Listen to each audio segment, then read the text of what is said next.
شوفوا لي صحاباتي، المقروط كيخرج لي شباب، خرج لي معسل، حتى للقلب خرج لي مرمل ويدوب ذوبان. ديجا لا فوتو اللي تعطيكم الخبر شحال جا شباب، واكدوا لي على لا كولور، وبيان سيغ يخرج شباب باسكو دارته احلى سويسو. شوفوا لي هنا معايا الوصفه، هنا حكمت قصعه درت فيها 3 كيلات سميد نصف غاليط، كيله ناقصه ان دوا سمن، وهذاك الان دوا عمرته كملته بالسمن، قرصه تاع الملح لافاني، ودرت وحده بياض البيض خليته يريح بيان سيغ، ولميته بالماء والماء زهر، ما تكثروش الماء، لموه حتى اللي يولي شغل يولي عجينه متماسكه، ما يكونش ماشي تطلقوا له الماء حتى اللي يولي بيض. هنا المقطع راح لي باسكو مانيش موالفه نصور، لقيت وجهي كاع يبان على بيها قلعته.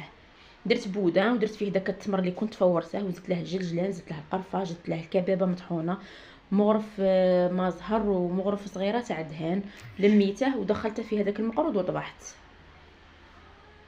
اقليته من المقله ديريكت، عسلته في الحسل بارد والمقرود يكون حامي، وهنا خليته في الحسل، وهنا راني نوريكم النتيجه كي دخلت الخدم يهود. هيا شوفوا لي